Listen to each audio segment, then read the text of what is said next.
പ്രവാസിയായ അച്ഛൻ വെക്കേഷൻ കഴിഞ്ഞ് ബഹ്റൈനിലേക്ക് യാത്ര ചെയ്ത വിമാനത്തിൽ പൈലറ്റായി മകൾ.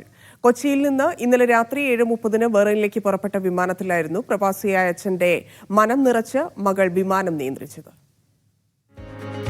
Welcome on board my papa. അച്ഛൻ സീറ്റിൽ യാത്രക്കാരനായിരിക്കുമ്പോൾ വിമാനം പുറപ്പെടുന്നതിന് മുമ്പ് അതേ വിമാനം നിയന്ത്രിക്കുന്ന പൈലറ്റായ മകൾ സംസാരിക്കുകയായിരുന്നു. എന്നെ പിന്തുണച്ച എൻ്റെ ശക്തിയായ എൻ്റെ എല്ലാമെല്ലാമായ പപ്പയുണ്ട് ഈ വിമാനത്തിൽ. അതുകൊണ്ട് ഇന്നെനിക്കിതൊരു സ്പെഷ്യൽ ഫ്ലൈറ്റാണ്. ഒട്ടേറെ അഭിമാനത്തോടെ, അത്യന്തം ആഹ്ലാദത്തോടെ ആ മകൾ പറഞ്ഞു. കൊച്ചിയിൽ നിന്നും ഇന്നലെ രാത്രി 7:30 ബഹ്റൈനിലേക്ക് പുറപ്പെട്ട വിമാനത്തിലായിരുന്നു മനോഹരവും വൈകാരികവുമായ ഈ നിമിഷങ്ങൾ. ബഹ്റൈനിലേക്കുള്ള യാത്രക്കാരനായി എത്തിയതായിരുന്നു കണ്ണൂർ സ്വദേശിയായ പ്രവാസി സതീഷ് മുതലയിൽ. അതേ വിമാനത്തിന്റെ പൈലറ്റായി വിമാനം നിയന്ത്രിച്ചത് മകൾ ശ്രുതി സതീഷും.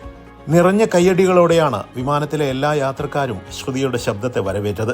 കഴിഞ്ഞ 40 വർഷക്കാലമായി പ്രവാസിയായ കണ്ണപുരം ഒട്ടമ്മലിലെ സതീഷ് ബാബു മുതലയിലിന്റെയും ലീനയുടെയും മകളാണ് ഇൻഡിഗോയിൽ കഴിഞ്ഞ 2 വർഷമായി പൈലറ്റായി സേവനമനുഷ്ഠിക്കുന്ന ശ്രുതി. ബഹ്റൈനിലെ ഇന്ത്യൻ സ്കൂളിലായിരുന്നു +2 വരെയുള്ള ശ്രുതിയുടെ വിദ്യാഭ്യാസം. തുടർന്ന് ഫിലിപ്പൈൻസിലും ദുബായിലുമായി പൈലറ്റാവാനുള്ള പഠനവും പരിശീലനവും. 18 വയസ്സിൽ കൊമേഴ്സ്യൽ പൈലറ്റ് ലൈസൻസ് നേടി ഏറ്റവും പ്രായം കുറഞ്ഞ പൈലറ്റായി മാറിയ ശ്രുതി ഇന്ത്യൻ കോസ്റ്റ് ഗാർഡിൽ അസിസ്റ്റന്റ് കമാൻഡന്റായും സേവനമനുഷ്ഠിച്ചിട്ടുണ്ട്. ഒരു പൈലറ്റ് ഫാമിലി കൂടിയാണ് ശ്രുതിയുടേത്. ഭർത്താവ് ദേവരാജും ഭർത്താവിന്റെ അനുജനും ഭർത്താവിന്റെ അനുജന്റെ ഭാര്യയും പൈലറ്റുമാരാണ്. Siraj Pallikkara, media 1, Bahrain.